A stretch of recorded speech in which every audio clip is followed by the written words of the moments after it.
Welcome to the High Fae Housewives podcast. I'm Blakely. And I'm Kylie. We are so glad to have you attend Rites at the Starling Community College, where we will be deep diving book 2 of Shield of Sparrows series by Devney Perry. Today, we'll be chatting part 1, which is the prologue through chapter 27. So this episode is going to look a little different than our normal deep dives. We're going to have 3 episodes, one for each part of the book. During each episode, we will break it down into point of views. Within those point of views, we'll discuss our thoughts, theories, and feelings for that point of view and timeline before moving on to the next. That way, we're not jumping back and forth between the two, and we're keeping the storyline discussions as separate as we can. Reminder, this episode will have spoilers for the entire book, not just the chapters we discuss. If you haven't finished the book, stop right now. Thank you very much. Go finish it and then come back and giggle with us. We have a lot of thoughts and theories that can evolve, change, be debunked, or just be completely off the rails. Regardless, it's all for fun and just not that deep. That's what she said. There we go. Sorry. And warning, while we may be your silly gal pals, we don't recommend listening to this podcast around little ears or ears that may be offended because we say bad words and shitty things. Now relax those shoulders, unclench those jaws, clench that clam, and let's get into it.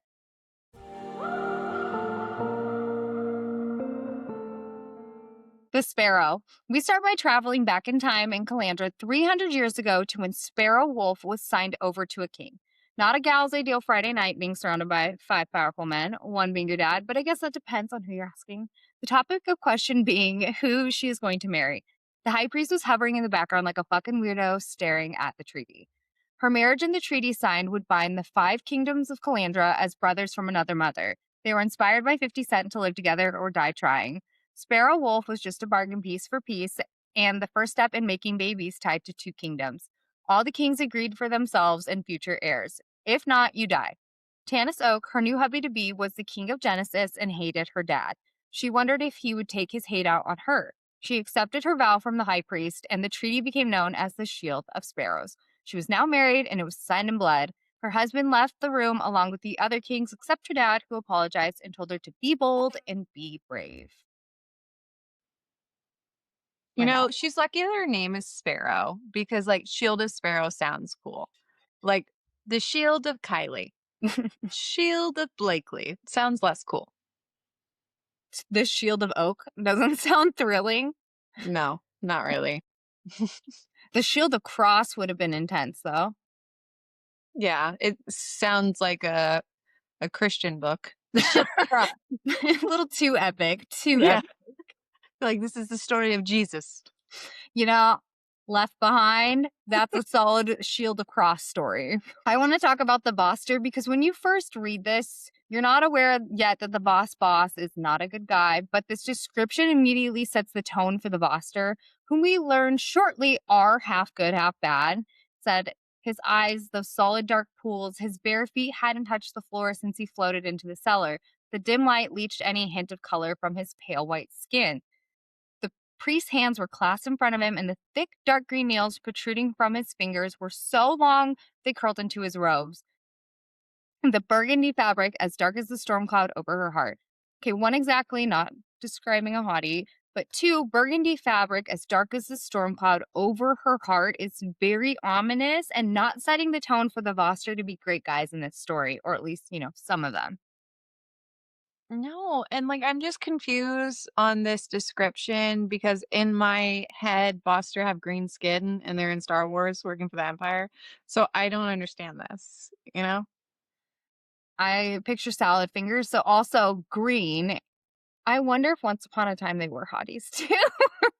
Like they used to be a hottie. Yeah. So like brother Dime was a fucking dime back in the day, okay? Exactly. Like, that's how he got his name. He was the hottest of them all. He was a dime piece, motherfuckers. That's how they got their names. It was based on their face cards. Score 20. So he was okay. Negative. Brother Haim was like the 4th Haim sister. Like, where did these come from? I think we figured these bad boys out. Yeah. I'm into it. But also, why? I do have questions. We've talked about it, but like their long nails, why is that necessary?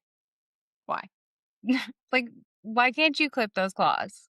Like, is that a part of a blood oath? Like, they just keep growing.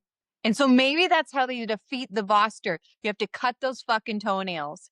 They die immediately. Yeah. The secrets are in the nails. Yeah, they, like, inscribe it. Like, it's almost like Lord of the Rings on the ring. Like, you put in fire, and that's where it is. So now they do it on their nails. So if you put those guys in fire, you'll see all the blood oaths and, like, all that on there. One nail to rule them all. We're fucking so smart. Devney's like, you guys can't air this. Figured it out. Gosh, I really liked your relationship with Red Tower. It was fun while it lasted. So Sparrow's dad, the king of Tarab, made a comment. He said because they are petty gods, because only humans have the power to make the gods insignificant. And then Sparrow said, I will never worship them again, and I will never trust the Voster. Her dad said, neither will I. And this is interesting because Ransom once said, I believe in the gods, and I believe they watch us from their precious shades, and I believe they're vindictive, manipulative bastards intent on tormenting us from their thrones. And that seems to align with the king of Turas, the king of Tura, that signed the treaty. Like, what changed along the way that they started to trust the Voster again, but not the gods? And if he's in the high priest's back pocket, not realizing that he's bad, obviously the high priest really pushes the gods' narrative, but he knows that's not real, so why? Well, I guess the gods are just demons. You know, what does church look like for them? Well, we will discuss that in Shield of the Cross. We discuss what Sundays look like for every fantasy book. Like high priests, we talk about that a lot. Now we're talking about Alisaria and what their church looks like.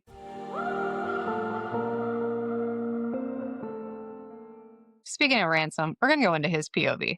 So Ransom has the first POV in the Rites of Starling, and it's the only one we get from him in this book.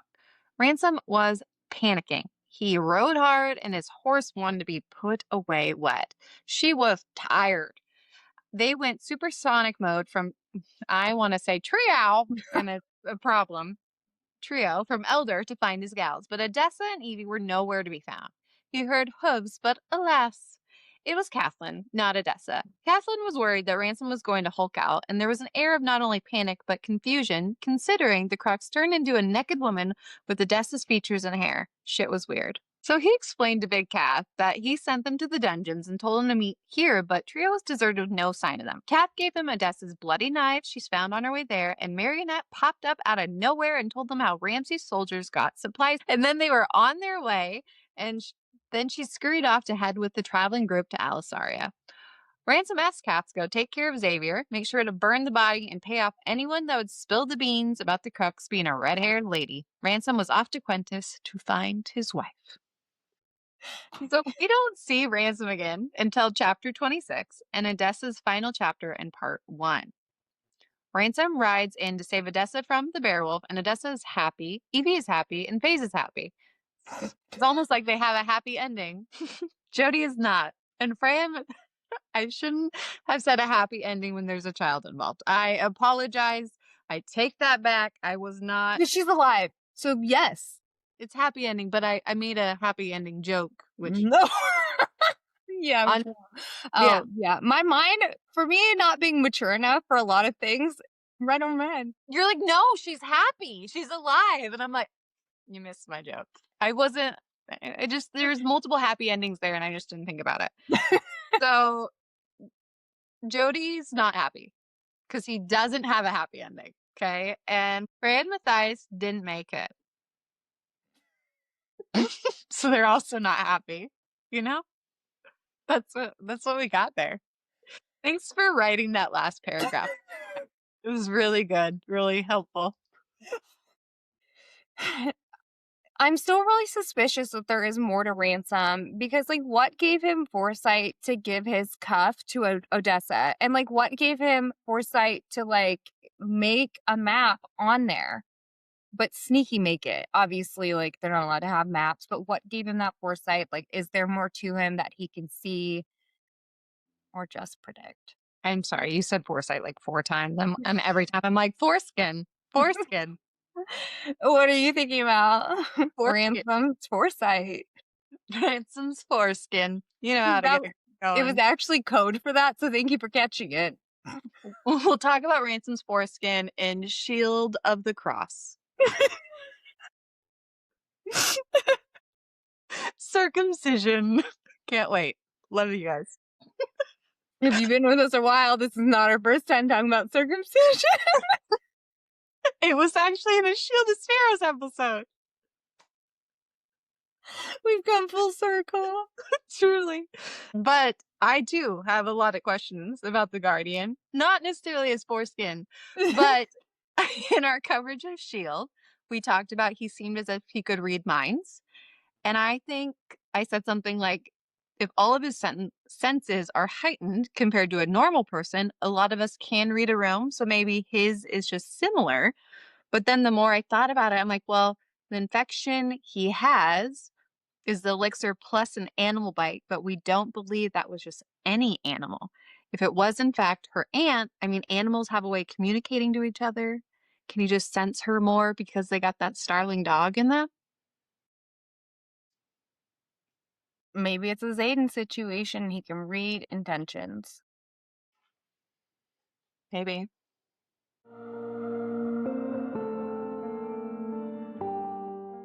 Odessa. After Ransom, we get back into Odessa's journey.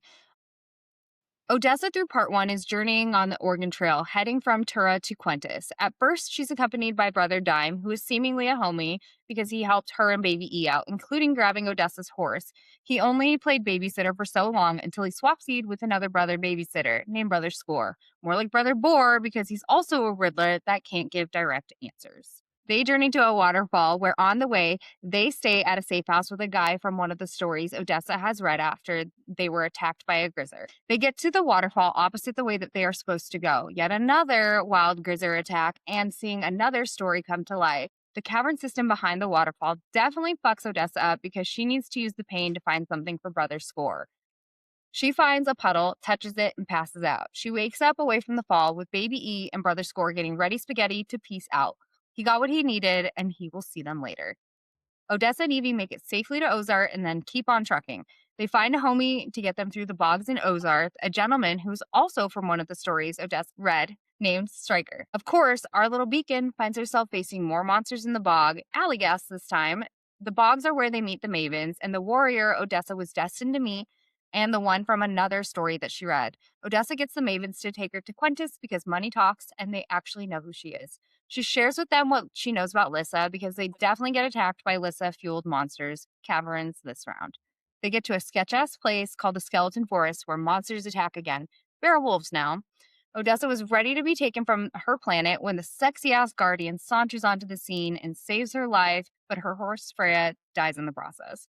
Finally, they can make up for lost time and have some passionate makeup sex, all while keeping the cuff with the map of Tura a secret. You know, on that note, I really want to talk about the Voster. Naturally. When I talk about Odessa and Ransom having sex, I naturally think of the Voster, you know? Mm-hmm. What Voster? That's what Ransom probably thinks of, so he doesn't come too early. Oh my God, that's his baseball. Yeah. Mm-hmm. But Brother Dime is a homie. Like the way he is described for Odessa is helpful and promising versus the prologue with Sparrow, where the boss is giving him giving Spooky. Him and Brother Score are painted as good guys here, especially when they say not to trust Boss before parting ways. But the Voster are so weird because I wonder what Brother Score can see or feel that others can't. The way that Brother Score knows that Evie and Faze are bonded, so he gave her a way to communicate with them. And they definitely built some trust with them, and he's showing that you can communicate with Faze and that Faze will understand. I wonder if that is how Brother Faze or Brother Score, Brother Faze, Fucking Brother Faze out here. they inducted him to the Voster Hall of Fame. He's an honorary Voster. Brother Faze. But I wonder if Brother Score really didn't build that trust with Evie, like while Odessa was passed out by like teaching her how to communicate with Faze because he knows that like they're gonna need that. I think so. I think it's a foresight, not foreskin, that it will need to talk to be able to communicate with face. Because I have this sneaky suspicion because in so many frickin' romantasy books, we have the cute little sidekick animal that ends up, trying to sacrifice himself and that's what's going to happen to poor face. I will riot if we lose Faze. Like, I want to see this Tarkin grow up and be a homie, and then they see that like monsters are made, not born. I mean, that could happen, but I think he'll definitely try to maybe sacrifice himself, but doesn't. There's Yeah. another book that came out last year that did that, and it's just like, ugh. Well, I feel like let's. the Romantasy playbook. You have to have some type of animal that will do that. Well, why can't they just be there and be cute? Like otters. Yeah. There's no harm to that. They're No. always safe. Like, keep Faze safe. That's my petition. Yeah. I'm with you with that. The Voster never seem to run out of energy. Like, they have just as much as my 8-year-old. Like, do you think that the Voster are feeding from the land and that's why it's toxic? Like, and that's why every animal turns into a monster? Like, they're just sucking it dry? Yeah, because of those little orbits and the Hmm. dark magic. So that's what the Voster are feeding off in the land. So I think that maybe once they get those little things, the Voster will no longer have magic and the dark magic will be gone. So yeah, it's like that's the energy is making them go. It's like their antennas. Hmm. That's their 5G. Voster run on 5G. Yeah, that makes sense. That's why they're so weird. They're corrupted. Conspiracy theory. There's another one. Voster run on 5G. I'm telling you, all these books are built off of real life conspiracy theories. Yeah, what do you think, like, Callie Hart, Devney, Rebecca, SJM, they all have like a Discord of conspiracy theories that they talk about. They're like, okay, I'm gonna use this one. We're gonna show the government. You know how like war rooms exist? They They, have like a author war room where they're like, this is the conspiracy theory that we are gonna uncover. And why they am plot it together. I'm just picturing like Hillary and Obama and they're like this that picture. So on that note, I want to remind you that Voster means force keeper or guardian in Dutch. So if the Voster base is also in Alisaria, that makes sense to me. I mean, the capital was Paris beforehand. After that got ruined, did the bad Voster make a deal with Ramsay that they can come here, and that's when the Voster established their stronghold in Tura? Or was it before that? Also, the magicians once lived in a monastery in the mountains. It feels like Alisaria, maybe. That's what the vibe it's giving me. And with Sparrow Wolf's quote in the beginning about how Voster manipulate humans with their bonds and magic, I don't trust those fucks. I mean, there's a couple homies, but overall, But even then, the homies are still terrifying. Like what Brother Score did to those bear wolves, like yikes yeah. on bikes, truly.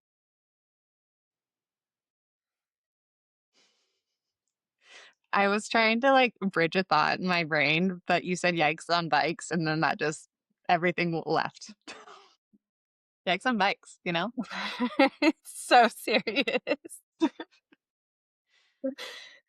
And the worst though, I literally wrote what all can that ass do though about Brother Score. So we won't talk about it in part one as much, but it's more in, I think we might get a mainly in part three about when they start talking about their gods and how it all came to be.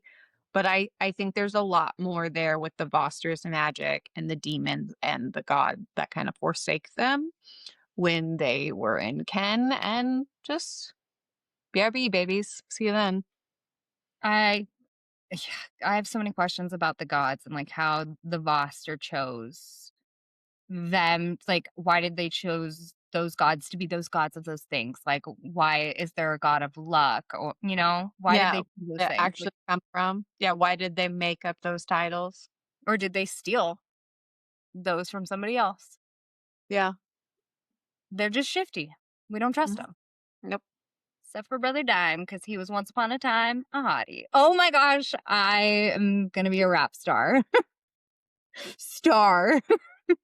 This is because you listen to Rockstar. This is a problem. Hannah Montana, not like anything cool. Well, Hannah Montana is cool. Just Party like a rock stuff sounds like a rock. star. Odessa would listen to Hannah Montana. Definitely. She would be a rock star. You would. It would help her with her rough go at the beginning of the book. Truly. Queen of Transitions, you just did that. Good for you. Odessa's first chapter in Rites starts with, "What if I ran away?" It sounds eerily similar to how we met Odessa in Shield of Sparrows. What if I jumped? And it's sounding like none of this footing is going to fit her until she flies like an eagle. To the sea. Brother Dime says this will not be an easy journey, but you must find the strength to endure for all of Calandra. I just want to remind everybody that Odessa's name means long journey. It's also a derivative of Odysseus, and I made the comparison before and the prediction that Odessa's journey will be a long one and not easy, much like Odysseus. Now, with this book, we get the flashbacks, which I find interesting because the Odyssey blends flashbacks to the present. And the whole story is Odysseus getting back to his homeland. And that's also going to be the story, but I think it's to get to Ken. Isn't the Odyssey coming out like this year or next Yeah, year? I'm really fucking excited about it. Matt Damon's going to be in it. Okay, but what are the odds that we have like the Odyssey Light and then the movie's coming out? We might talk about it more in Shield of Cross, but I'm Can't wait for you guys to join us for that coverage. Mhm. I want to talk about some stories that have come true. When Odessa and Evie were staying at that thick-necked man's home, Damon, with his wife, he had a stick necklace and told Odessa and Evie the story of it. The story goes, he found the monster in a trap, his dad.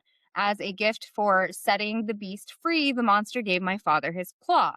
He wore it like this around his neck and never fell sick. He never felt pain. He gave it to me the day he decided to take his place in the shades.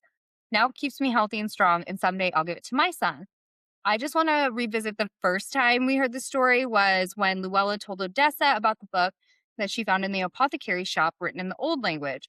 Kathleen told us they're stories almost like a person's dreams, like Sonnets 90. And then Luella shares there's one story that tells us the tale of a monster's claw given to a man as a gift for saving the beast's life. When the claw was worn around his neck, the man never again felt pain or sickness. The day he took it off and gave it to his son was the day that he died.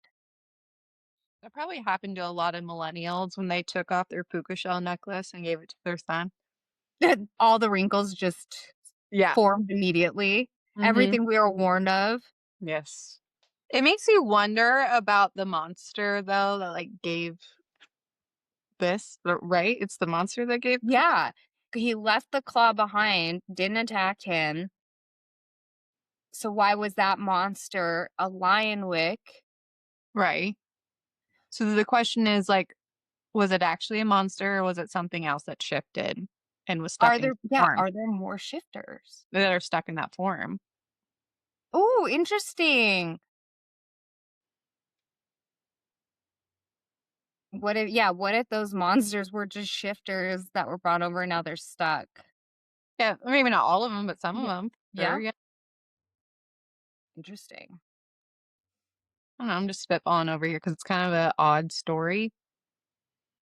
Yeah, like why did that Lionwick have the thought to like be able to do that? Like, how did it know to interact? And I know that, like, sometimes if you set a wolf, not like we don't do this personally, but people, when they let like wild animals free, like they like don't attack, they just run off. Is it that situation, or is there more to it? Like, otherwise, why share the story? And also, what was so special about that? Why does that give him, like, the power? Like, I just what? Yeah, like why Like, the would safety? that yeah, is Yeah, this Lionwick a wizard? Is it a magician? it's odd. What Yeah, if it's a Voster? The Vosters are shapeshifters. some might be. That one was Brother Score. Yeah, like, to hide from the bad Voster, they shift into monster form. I mean, I'm not married to it. Um, no, I'm But why not? definitely not married to it, but I just think it's odd. So on her journey with Brother Score, they came across smoke and a woman in front of the fire that she had created, which was another story coming true. Once the woman had deemed the fire hot enough, she'd throw the snake's body at the edge of the blaze. And after it was charred and black, she'd take the blistered charred skin and apply it to the bite. With both hands, she tossed the snake's body into the base of the fire. And then Brother Score had hauled her away from the fire, laying her on the blanket, how he soothed the burn, and then he soothed the burn by summoning water from a nearby tree and encasing her injury in ice. And then in the story from the journal, the woman lived for years, surviving a bite that should have killed her. She taught her granddaughter about poisons and cures. She wore the wrinkled, mottled scar on her forearm with pride. And it feels like foreshadowing for sure. The crazy snake lady said, where there is poison, there is a cure. And Devney had planted a seed into Odessa's mind as well as ours. And I feel like obviously both of those, like that foreshadowed for Odessa, like to give her saliva to, I almost said scientist. Oh, it's not wrong. Alchemist. Alchemist. There we Mhm. go. Alchemist, yeah. And then I just, like I said, it just teaching her daughter about poisons and cures. Like, I feel like there's something more to that. Well, the story shows specifically hope that there is a way to defeat Lissa because it's obviously a poison of some sort, and she used the venom from the thing that bit her to cure herself, which we know is common for any type of poisoning. But we were talking before we started recording, and I said, "What if Odessa's Starling blood is the cure?" Which she talked about this. But we specifically, Kylie brought up about the end, that the vision that she has, we'll go more into it when we're in part 3, where she seems to be in Crux form, and Ransom has the green blood coming out of his fingernails and he thinks he's about to die. But what if it's at that point that she bites him, and because she's in Crux form, she can cure him? And he'll have taken whatever the alchemist had made and Mhm. with her saliva, and it won't like it'll probably like still be in his system and it won't work and they'll be disappointed, but then that'll happen and then she bites him and it's like bing bing bang, we got a cure. Bang, bang, bang. On this day, May 1st, we're calling it for book 3. Let's go. That is something that I will be married to. I'm married to that for sure. That and your husband. It's good. For a theory I am actually married to. Look at me You committing. you don't like to marry any theories. No, I Mm, don't like to be wrong. Not It's not fun to be wrong. Even though I take a lot of big swings in Crescent City and I know I'm wrong about a lot, but I still don't enjoy it. no, you don't. Well, even if you're not sure about one, you always, "I'm not married to it, but there's all this But proof." here's a big swing. So the next story that came true was a man with 3 raw gashes on his face skins a beast hanging from an iron hook. The animal's hide is a shade of lime green, almost as bright as the sun in some places. The scoots, whatever that is, fit together in raised hard squares. Blood drips from the beast's severed neck. Its head has been separated from its body, lying on the ground. Its open maws full of jagged white teeth. The creature's long tail is draped over the hook and falls the length of its body. Even then, it's still long enough to curl in a circle on the ground. Its forelegs are short, its feet tipped in gray claws. Honestly, I think it sounds kind of cute, but that's just me. I feel like it'd be like a crocodile, but like precious. And I know it's not because it's a monster. It's a lime green. It's inviting.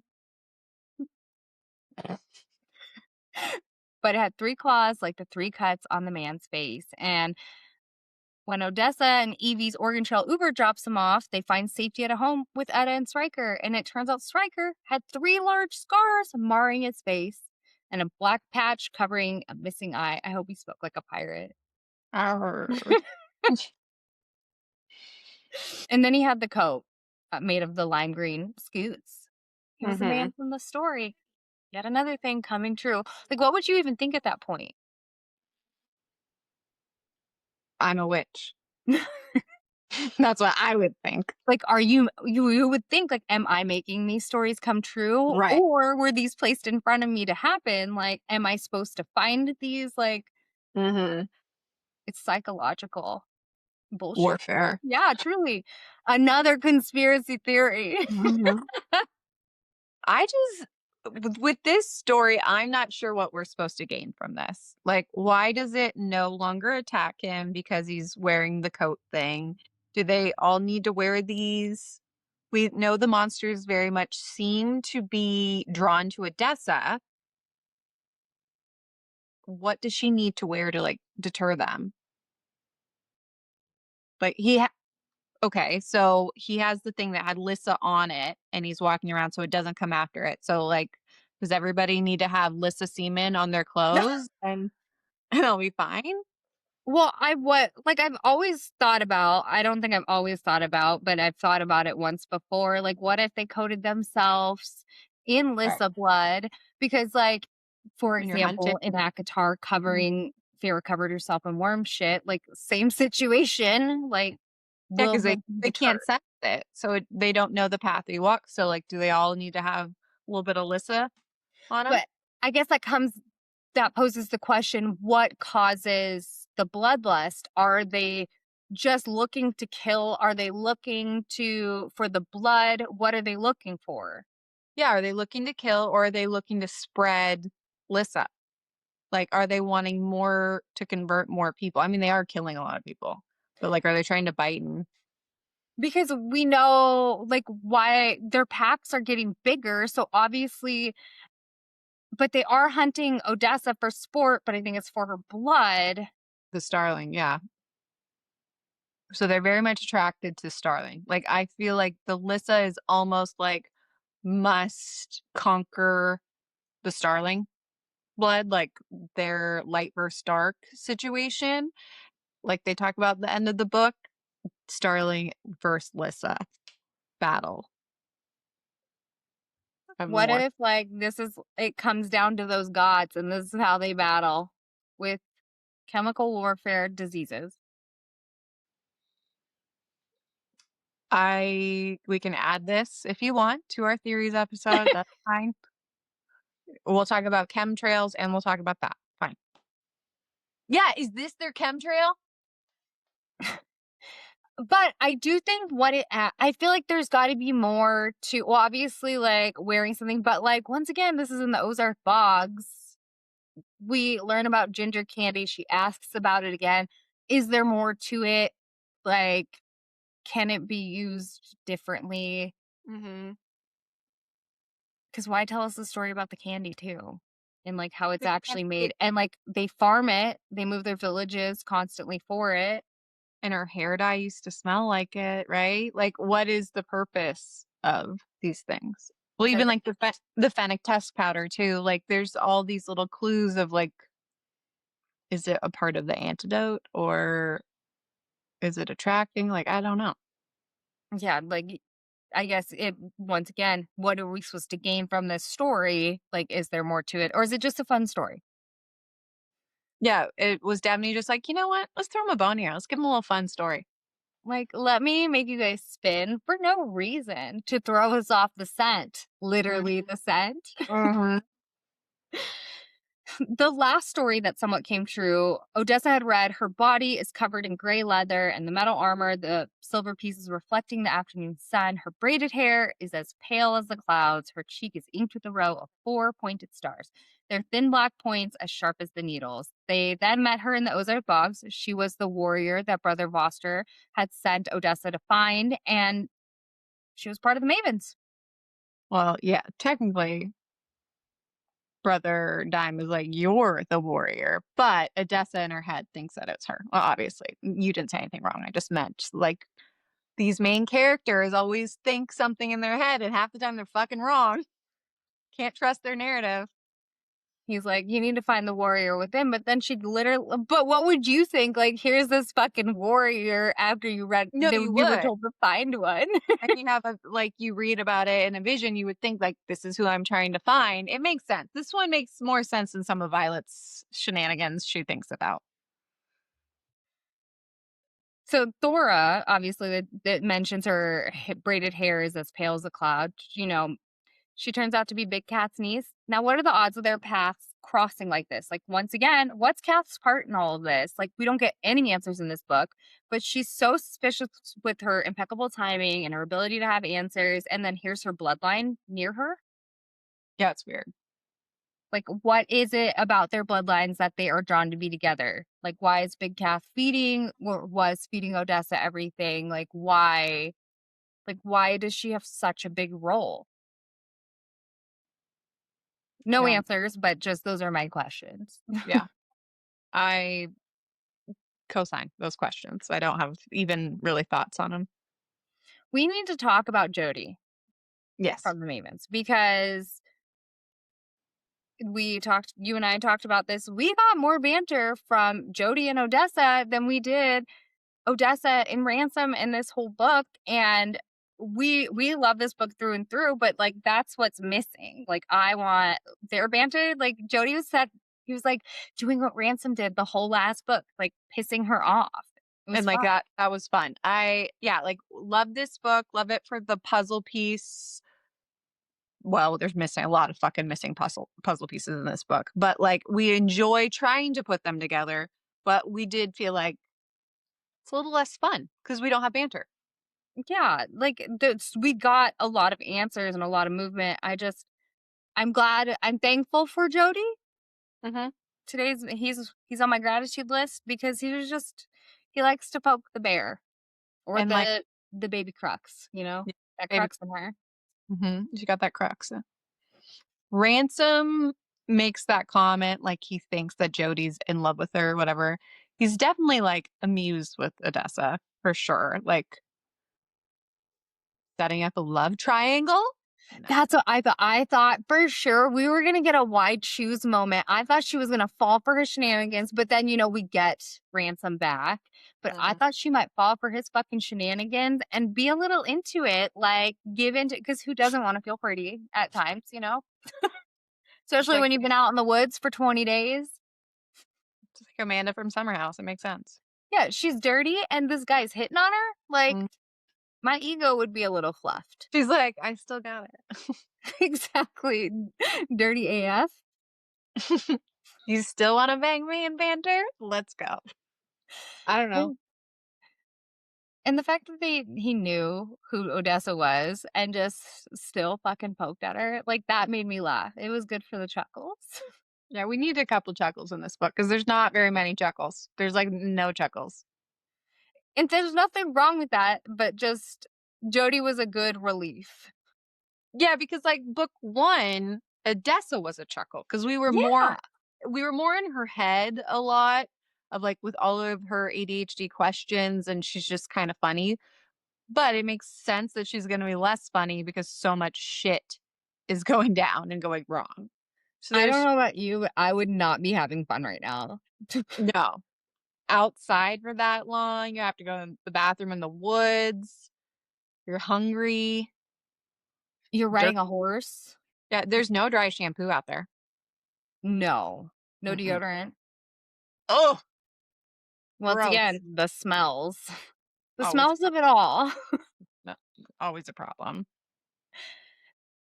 But since Alyssa, Since Odessa is a beacon for werewolves, Mm-hmm. the monsters were following them around too when she was with the Mavens, and then she had to tell them about Lissa, but thank God she did. I think that was the best move she could have made. The more people that know, the better. Like, good for her. Obviously, Ransom, like, rolls his eyes, but she needed to.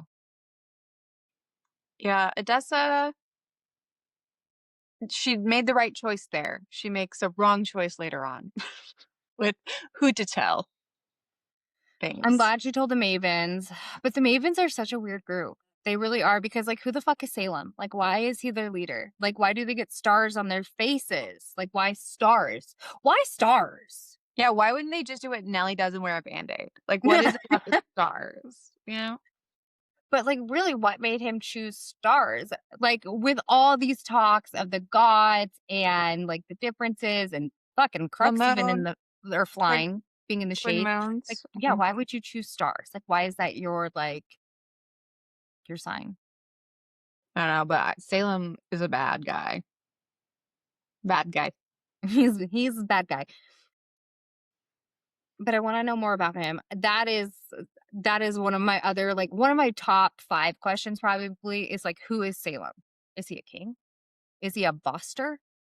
Is he somebody who's in cahoots with them? Or is he from Nelphenix? And they don't know that. He's got some sort of magical pull on them.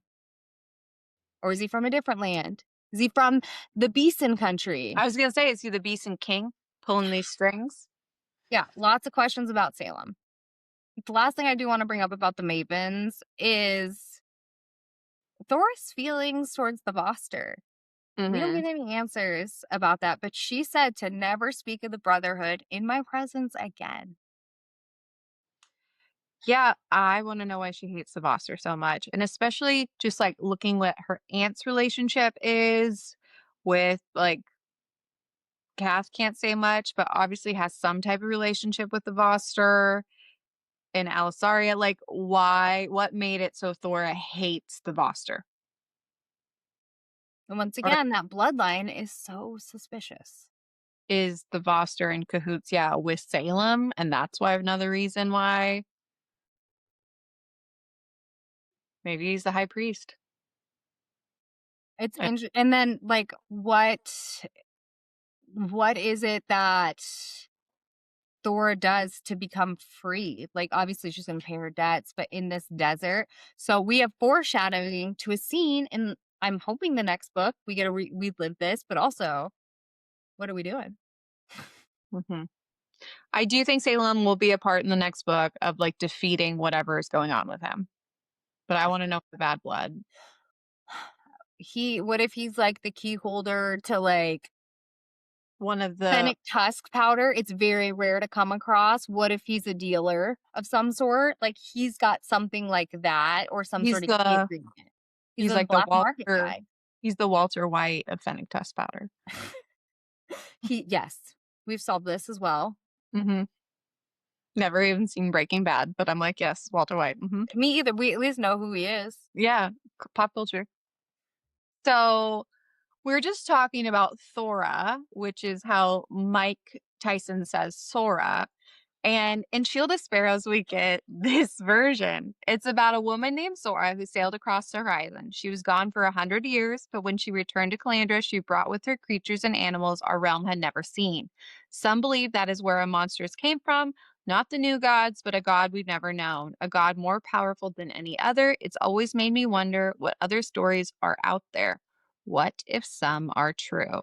And in Rites, this is what Odessa says. Sora was a woman who sailed across the realm. She was gone for 100 years, and when she returned, she brought with her creatures we'd never seen before. In Sora's story, the monsters were created by a powerful god, a god we don't know, and she brought them to Calandra. Now, I always wondered why Kath said this was her favorite story and why she pushed this particular story on Odessa. Was it Kath's connection to Sora? Like, does she even have one? Or was this her way to get her to start thinking about her heritage? We learn later that Sora seemed to be a Starling from there. So it's one of those questions where us talking about Sora, I'm definitely not done with. it comes more into play into our part 3 or 3rd episode, but just giving lay of the land. Why is that her favorite? It's probably not even a Calandran story. It's straight up from Nelphenix and it was stolen. The Voster repurposed it. They love a rebrand. I mean, yeah, we're about to talk about it in Caspia's portion where they try to put it in children's stories, and that's how they're putting it in. So The putting it in is killing me. I didn't mean to say it twice. I'm also really curious about their lifespans. Like, she was gone for 100 years. Is Sora a god of some sort? What is her story? Because, like, how can you live for 100 years? How long do these people? How old's the Gold King? Well, I don't think Sora was human per se. More part 3 for me. I'll come back with notes in part 3. I'm working. Blake has some thoughts. I do have a lot of thoughts, but they're not. I'm working. See you in 2 weeks.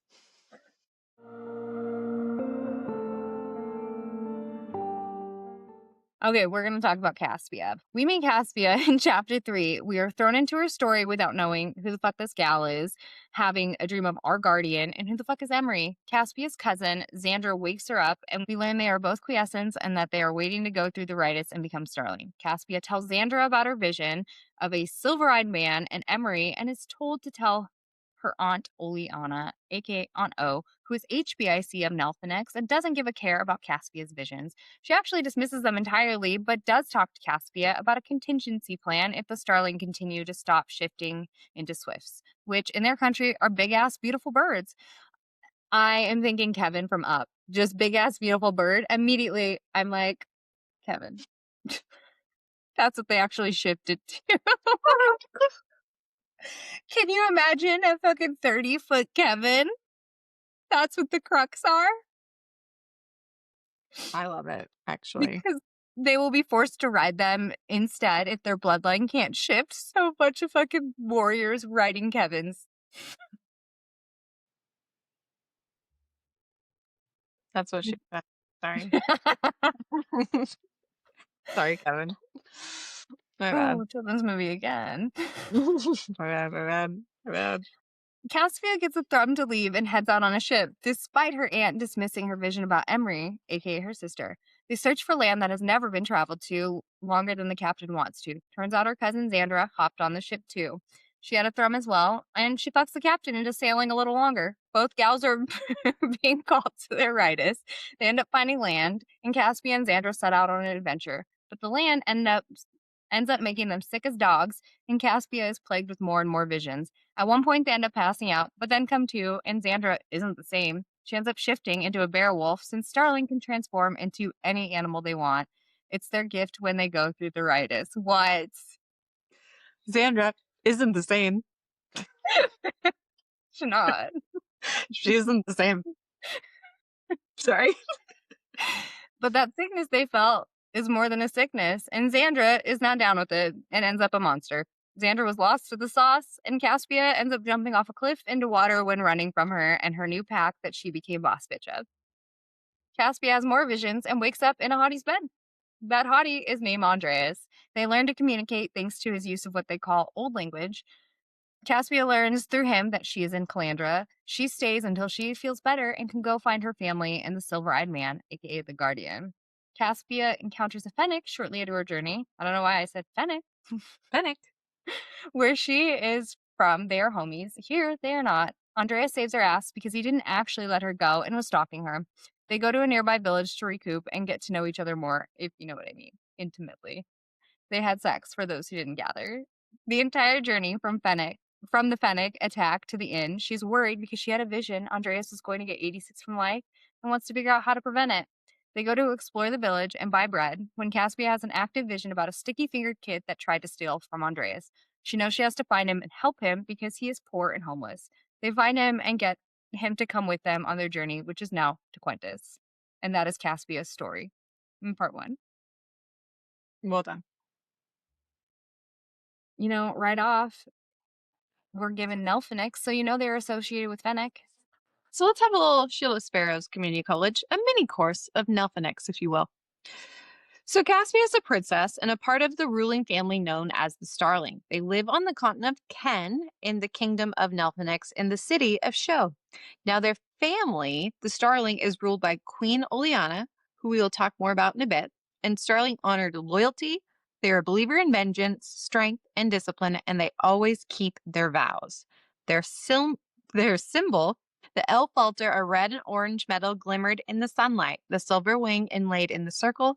Ah, yes, that necklace from the first book. And they believe in the divine. Yeah, let's just dive right in and talk about the Rites because that's what the Starling do. They dive into waters and hills and That's cliffs. just Odessa. That's just her. She likes to. She likes to dive right in. Dive. When I do that motion, that is, once again, motorboating. Keeps coming up. Motorboat and son of a bitch. Can't help it. I guess just every FMC loves a good motorboat. Why not? Sure. But through Caspia, we learn fully about the Rites. So let's talk about what we learn about it. As quiescents, aka starlings, who have not shifted, you're poor and not allowed to say bad words. You do get the starling riches. You do not get the starling riches until you go through your rite. You're trained mentally and physically to endure the pain. It has a draw to it and beckons you in different ways. Some are called to a journey in the mountains, others across the desert. You take it alone so you could give That's into what she fear. What? So that's what she said. Take it alone. Get it? You take it alone, so you give into the fear and the anxiety, and it breaks you down. Stripped of your comforts and finery, drawn into the unknown. It took everything not to sing that. No. Where you learn to embrace the fear, let it transform their bodies into something powerful, something fierce and bold.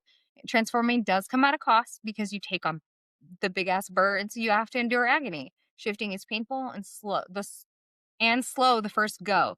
It eventually turns into a pinch feeling, and their bloodline is bonded to the creatures of the world, thanks to the vine. What? Really? Shifting is painful and slow the first go. It eventually turns into a pinch feeling. Fucking pervs. Starling the pervs. Those are not my words. So yeah, you're right. It is another Tenacious D song. It is. Gonna fuck her slowly. Mm-hmm.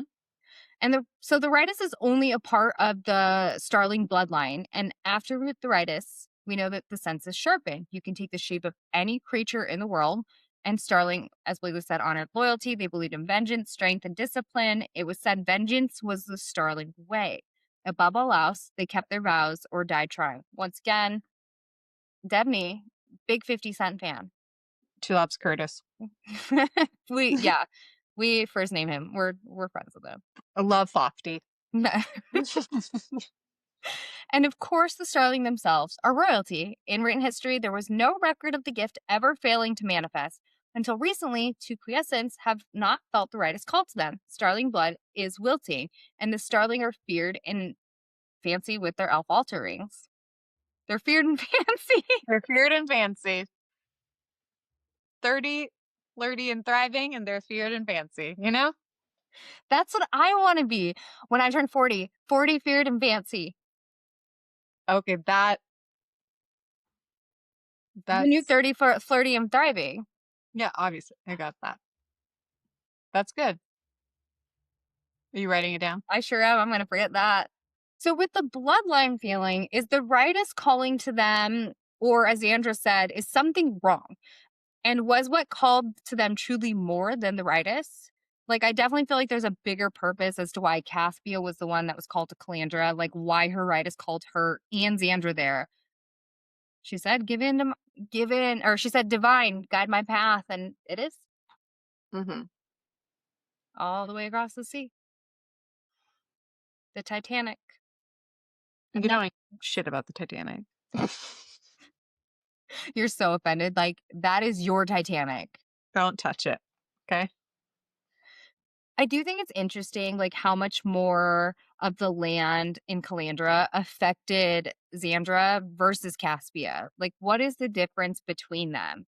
Like, we went from headaches and being dizzy to insides being shredded by invisible claws, throbbing heads, And we know that the Rites is a rough one, but Xandra's eyes were described as the gold hue was dull and her irises had a milky white sheen, like the flame within her was sputtering out, like the life force in her blood was waning. And I find this peculiar because it seems like Lissa infected monsters in Calandra only get the milky white eyes when they, or the milky white sheen when they die.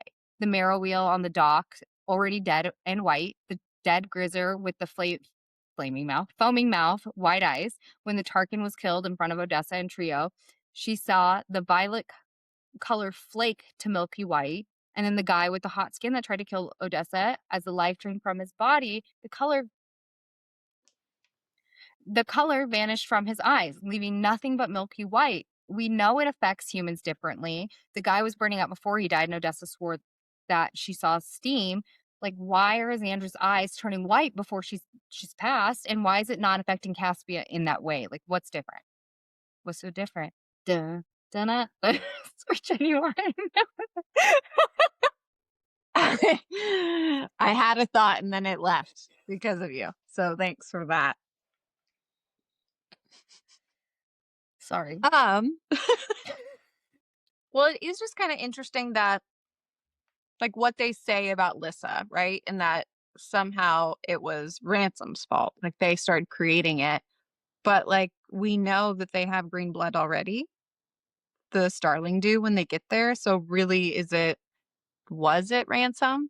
Or was it already there and then it started getting passed? Because, I don't think that Ransom is patient zero. He is not patient zero. Obviously, Xandra is, but are they actually biting the other monsters to turn them, or are they just doing what Xandra did and turning naturally? Like, that's their rightists. Oh my god, it can't happen to Faze. It can't happen to Faze. Like, oh my god. why did you do that? I'm so sorry, but like, what if? I know. I already brought up that he's gonna. Oh no. Oh no.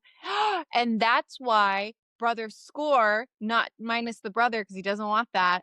No, he's okay with brother. Brother Score wants that because he wanted her to be able to talk to Faze and communicate with him, because when he does get Lissa, she'll be able to talk him through it. Get Like, him out. remind him who he is. Yes. I wonder if Brother Score actually taught Evie more than just the whistle. Because we don't get an in-depth conversation of what she was shown, what happened in the 2 days that Odessa was passed out. Like, there has to be more than a whistle taught. So I wonder what else Brother Score taught Baby E. And we'll know in book 3. Yeah, we won't know until the time comes. Oh my god, he's gonna save Faze. Calling it now. And that's why it's time to communicate. Yep. Nailed it. So you guys are welcome. But, like, really. I think we just figured that one out. God. One thing that happens when they're called by the Rites is they feel this thrumming. And I just want to mention, in book 1, Odessa does in fact feel a thrum, and that is when she first meets Faze. She feels a thrum and she chooses to keep him. So, one, I think this is just a shout out that Faze will be a bigger part of this book. Like our theory that we just came up with, it's very much possible. And I also think that Odessa's hunches are a little thrummy. Not full thrum, but like baby thrum. Thrum light. I like trademark. Thrum light. Because they're very prevalent through the whole book. Like, we talked about Odessa hunches. I mean, we joke about it all the time. Like, I got a hunch, and we have an Odessa hunch. Yeah, that's a hunch. Not to be confused with Quasimodo's hunch, Odessa. I do sometimes have that too. But well, I just go into what I'm saying. I don't know why shrinking into a fucking turtle is what I do. It does help sometimes. But I just think of like what we just kind of were talking about with Faze, and the fact that she got a thrum when it came to like saving Faze and keeping makes it feel he is going to be a way bigger part. Book 3. He's going to be a key, like, realizing that they can communicate. Yeah. So bear wolves do clicking, and they probably came up with an idea there. How do you think marrow wheels talk? Do you think they speak beluga? No, that's not it. That you know, I'm not even gonna try because that one attempt was enough. We don't need to do that to people. Oh, I guess the belugas talk really slow. So do you think that's how the marrow is like? Hey, you got listen to. I thought you were gonna say, "Hey, you guys," and I'm like, "That's from fucking Goonies. That's not from." Hey, No, you just guys. marrow wheels talking, just yip yapping about yip yapping if they've got Lissa or not. They're checking in. No, you ruined it because now I'm just thinking that the Marieals talk like the fucking whatever Spike from Goonies. Hey, you guys, I- Rocky Road. I'm thinking that truly, like Lissa is the monster's COVID, and they're all communicating like, "Do you got it? Do I got it?" And then they're all like getting pissed because they're about to get locked down. So, like, really, there's another conspiracy theory we just unlocked Maybe with the the government with the Voster 5G towers that went up during. and the Voster probably were the ones that cooked up Lissa in a lab. They were born, and they're like, "I'm gonna jazz up a whole continent." Mm-hmm. We They have figured it out. stock in pharmaceuticals, so they decided to create Lissa. Maybe they were the alchemists. They were an alchemist, Mm-hmm. at least one. It was his part-time job before they crossed the ocean. So I also want to talk about It had no Aunt. benefit. That's why they left. They're like, let's talk about Aunt O, shall we? Aunt Orgasm.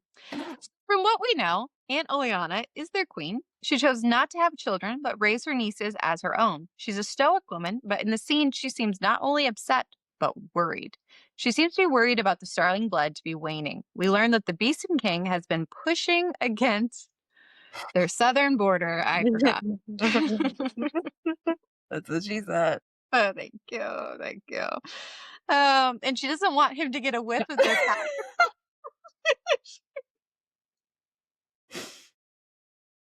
Well then. She didn't do her prep work, guys. Um, she also, damn, fuck. She also is coming up with a contingent plans for if the shifting gift does not come to Graciela. Now, Ophelia, Sandra's mom, was the first to ever not have a ritus, and then her oldest daughter, Hera, was also a nay to ritus. Caspia makes the mention that it looks as if her aunt is crying when she waves to Hera, but she's like, there is no way because she's not the crying type of gal. So there are a few things here. What the fuck is happening to make the Starling gift seem to wane? 2, what's up with the Beeson King? 3, why is Oleana so upset? 4, why is she so against Caspia's? That is a perfect dun dun dun moment. Try to limit our dun dun duns, you know. Yeah. Oh, otherwise, it just doesn't Exactly. pack the punch, you know? That makes us dramatic, and that is not us. Not I. Nay. Okay, so she's against Caspia's vision. She's not listening. She's weird. Why is the Starling blood weakening? Like, is it the loss of bloodline to Calandra's magic? Tilia once said, "We are all connected, always seeking a balance." And then there's like, you know, the whole chain of sevens, or she gave the example of the food chain. Did the Voster throw off the balance by leaving and taking the magic from the land? Like, the more the more magic that they take, the less there is in Nelphenix. So, like, that's why the Starling are losing their Jewish. I don't, maybe. And then, like, I'm even just thinking about, like, her mom's name was Ophelia, which is the fate of Ophelia, great Taylor Swift song. But, like, she went mad because she fell in love with this man and, like, they did her dirty. So I'm just like, went mad, Lissa. What's going on here? Interesting point. More thoughts on that later. See in part 2. Oleana knows something, and that is why going to the breeding grounds is forbidden, and she dismissed every vision that is brought to her as a dream. Like, why did she choose Biston? Why did Kristen. she choose Biston specifically for Caspia, knowing, he's better suited for Xandria. Like, Caspia straight said that, and she was like, "Nene, you get him." Well, it makes you wonder, does Aunt O have visions? Yeah, because like I don't think Big O is doing her a solid and choosing Beaston for her to have him like on her mind. So like she foresees him like going to Calandra and she wants him on his mind to like remind her, like reconcile both versions of him or something of the sort. Like O doesn't give me friend or foe vibes. Like she's just doing a ruler with like doing what's best for her as a ruler, not everyone else. Yeah, I don't trust her. She's also shifty. Mhm. And I think it's just like the ruler way because like we're suspicious of Ramsay. We were suspicious of the Gold King or King Right. Crux. Like he's cool now. He's a homie. But we didn't know. I just some of these like all the leaders are shifty because they have to be. I mean, look at the government. They're never batting 100. So it's just natural to think that the rulers are going to be bad in these books. I What happened? hope that well, I hope that King Cross doesn't do anything bad. Like I think he's gonna stay good. Do we think Ramsay will end up being like, you know, good in his own way? I kind of have this feeling that Ramsay is fighting against the Voster in his own way. And his son's too much in the high priest's pocket.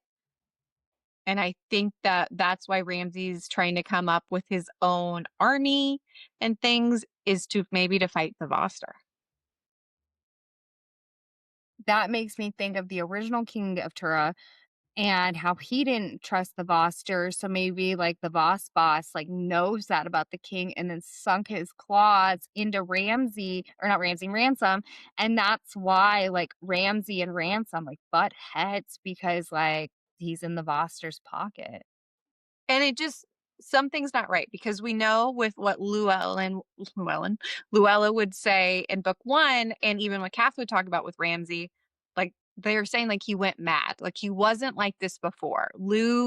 They were best friends, even though she didn't love him. Like they had a good relationship. So what the fuck changed with Ramsay? What does he know that changed his thinking? He was very fucking pissed, obviously, about the elixir that Lou gave him, but like there's more there, and I think it's Voster related. What if Ramsay is actually in cahoots with Aunt O? They somehow have like some way to communicate. They know each other. Like he knows about the continent somehow. They're pen pals. Yeah. Hmm. They're But on AIM. they They're on didn't AIM know. every night. Aunt O, 23, and Ramsay talk on AIM every night. Absolutely. That's Hmm. 100%. And that's why she's ignoring all of Caspia's visions because she's busy. She's Hmm. busy talking to Ramsay on Yeah. AIM. Ramsay's lonely. His wife doesn't like him. She's leaving like passive aggressive away messages for him to figure out. Yeah. I think Aunt O, though, is truly playing ignorance is bliss and knows Caspia's visions are legit, truly. Like I said, like, does she have her own visions? And that's why she's certain that Emery isn't dead and is coming back. There was the comment, the secrets in our family will be our demise. And Odessa says this at the end of the book or something similar, where the secrets in this family will be our undoing. Margot says, or our salvation. I feel like there is a lot of overlap between Caspia, like mother and daughter, but I think with the families and not saying things like they tried to protect Odessa by not telling her her true heritage. The Gold King did, and like Margot. What isn't Aunt O telling the girls about like the truth of the Starling? It's genetic. The visions are genetic. Like, we know that Odessa truly does have one at the end of the book, which we'll get to. But, all of not all of well, yeah, all of Caspia's come to life. Like, one of the ones that comes to life, a young man in the forest hunting with a bow and arrow. It ends up being the guy with the lion wit claw. And like we get our third version of this story, but also how did she hear it? Or Also, how did she have a right. vision of another land? Also, who wrote Sonnets 90? Was it her mother that never came back? Oh. Who's the author of Sonnets 90? Who Is is it her mom? Sonnet? Is it Ophelia? Her mom. Interesting. What does sonnet mean? Well, Isn't it's it? what? Hold on. It's like a poem or like Yeah, song. right. Yeah. Like they made it seem like it's these visions, but what if a Sonnets 90 was truly written by. I think that is more likely because how would they have the knowledge of Sor? Maybe because Sor is like in their bloodline. So she has the knowledge or she had the vision of it and then it happened somewhere in their bloodline. And like, why do they have these visions? Is it the divine's gift to the certain Starling blood because they're trying, that's their way to defeat the evil? Because we know, and we'll talk about it more later, like something went wrong there with one of the gods. They won't even speak of it, the brother. Right. So is that the evil? Like, there's questions here. Who gave him the visions? If we do believe in the gods in this, is it the divine blessed the Starling to try to fight against dark versus evil? I mean, it's talked about multiple times in this book that it always comes down to dark versus evil. Or dark evil versus, you got me. Dark versus light. Thank you. Good ones. Or dark versus evil, it's fine. But yeah, it makes you wonder, right?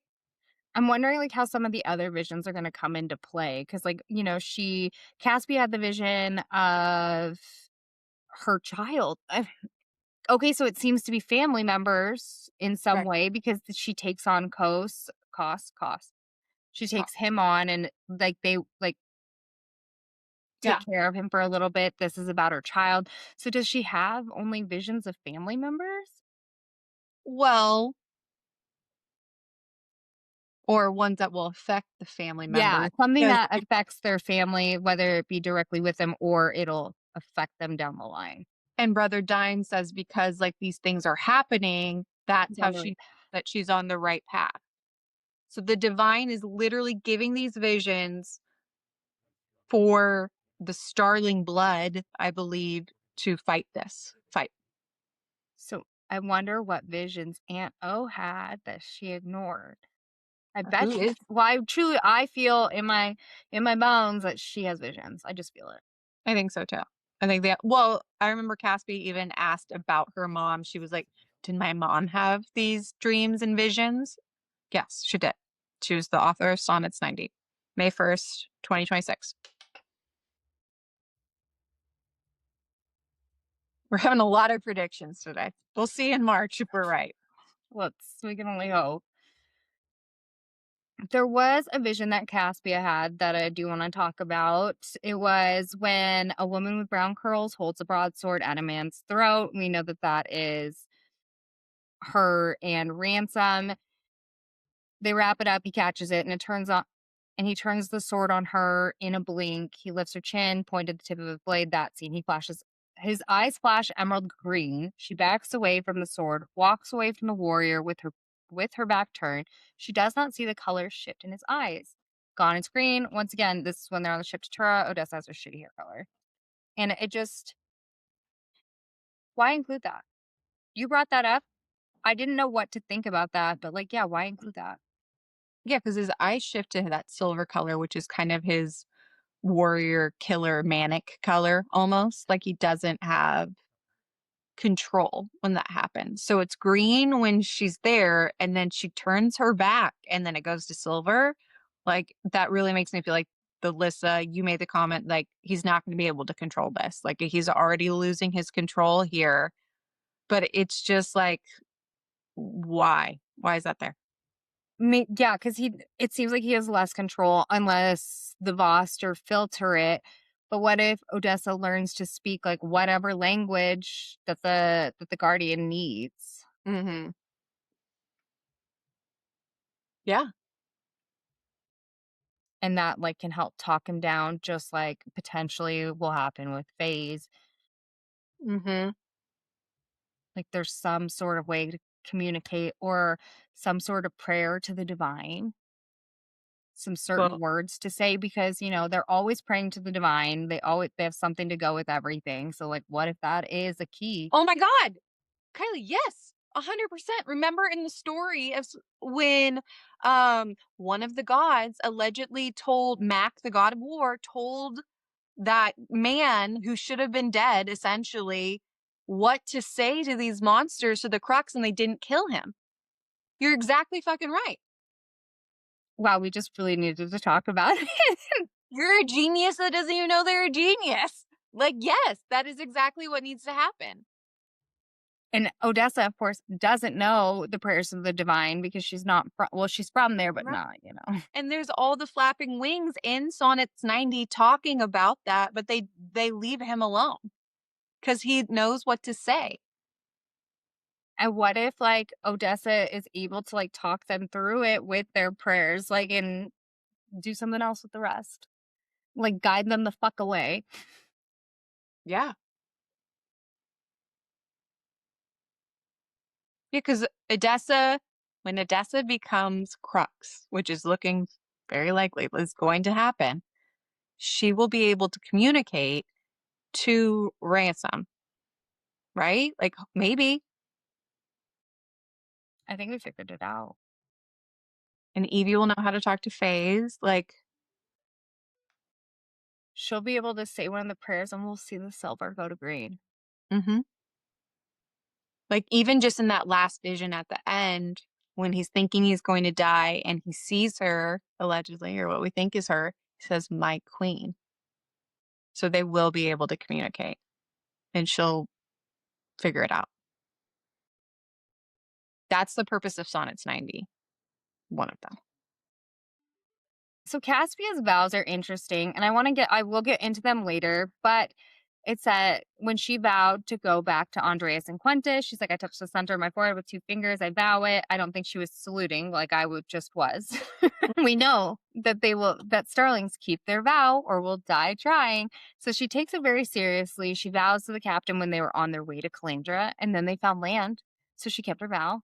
Xandra can't say the same though. She isn't going to go back to that captain unless she's the one-eyed bear wolf and gets cured, and then I don't think it's impossible. Oh my god, and he's a pirate. She has one eye. It's fucking perfect. What is that foreshadowing? She's going to save Xandra, and then Xandra's going to get reunited, and then we're going to get a novella. Just call us Moneybags. Now, one eye pirate, it really, truly full circle. But her vows, like, they seem to, like, be pretty legit. She vows to go to Quentis, and definitely does. She vows not to kill a Fennec, and then she doesn't because Andreas had her back.